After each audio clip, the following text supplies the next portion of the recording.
Kanyamakan, nouvel épisode, le 15e. Bonjour et bienvenue. Retour aujourd'hui sur la CAN 2000, conjointement organisée par le Nigeria et le Ghana. Sera notre invité, le gardien de but international marocain lors de cette CAN, Khalid Fouhami. Kanyamakan, c'est parti.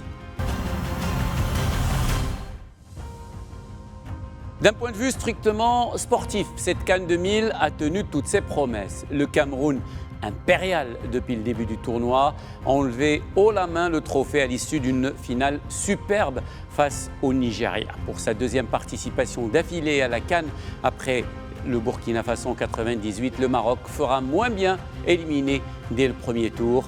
Un échec qui sonnera le glas du règne du regretté Henri Michel à la tête des Lions de l'Atlas après 5 années de bons et loyaux services. Et malgré l'élimination dès le premier tour, un joueur a particulièrement brillé lors de cette CAN, le gardien de but des Lions de l'Atlas, Khalid Fouhami. C'est dire si la sélection marocaine a été particulièrement en difficulté lors de cette CAN. Khalid Fouhami en effet été sacré meilleur gardien du tournoi. Maigre consolation pour une sélection qui collectionne les déboires sur la scène continentale. Khalid Fouhami.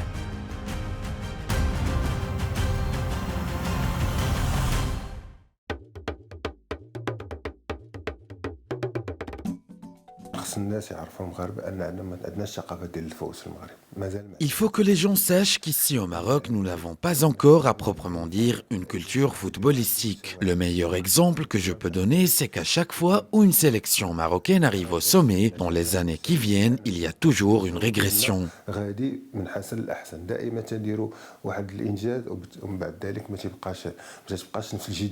On n'arrive pas encore à mettre en place un dispositif pour garantir un beau fixe pour les Lions de l'Atlas. Souvent, on accomplit un exploit et ensuite le niveau de la sélection commence progressivement à régresser. Les joueurs ne se remettent plus en question et cela impacte leur enthousiasme et leur concentration.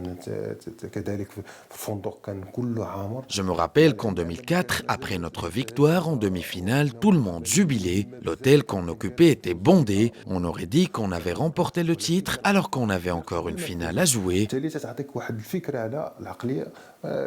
Cela dénote encore une fois l'absence de cette culture du football où gagner n'est qu'un minimum. Le plus difficile dans ce sport, c'est de continuer à gagner.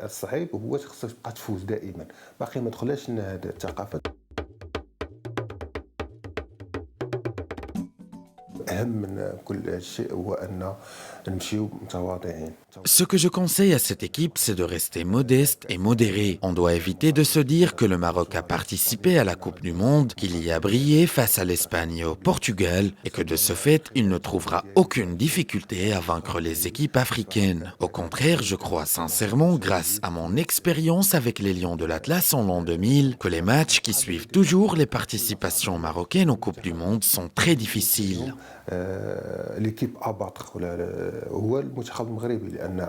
Cela est dû au fait que les Lions croient que les équipes africaines sont plus aisées, amadouées que les européennes. Je veux que nos Lions gardent les pieds sur terre, restent modestes et concentrés et que la sélection soit enthousiaste pour remporter ce trophée.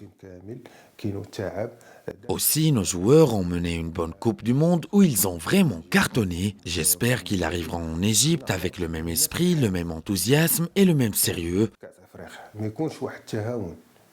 J'aimerais bien aussi voir d'autres éléments qu'on n'a pas vus en Coupe du Monde car ils sont les plus aptes à dynamiser et à motiver cette sélection. Kanyamakan, c'est fini pour aujourd'hui. On se donne rendez-vous demain avec un nouveau numéro, une nouvelle page de la fabuleuse histoire de la Coupe d'Afrique des Nations. Ciao, ciao et à demain.